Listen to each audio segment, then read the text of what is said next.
All right. Hello, Roosevelt Rough Riders. Hope you guys are doing well.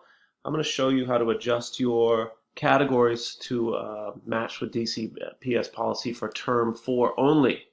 Term 4 only. So I'll go to a class. You should be able to see my screen. So I'm going to go to a class in Aspen. Here is chemistry. And I will scroll down, leaving everything the same, and I'm going to click categories. When I click categories, you see the traditional PA 50, 40, 10. I will then click adjust weights by term. So I click on that, and all of a sudden, whoa, I can see term 1, term 2, term 3, term 4. I will then take P and make it 50 instead of 10. Doop. And it kind of readjusts, and then I go down, make sure I'm in term 4. I go to A, boop, and I go 0. Boop.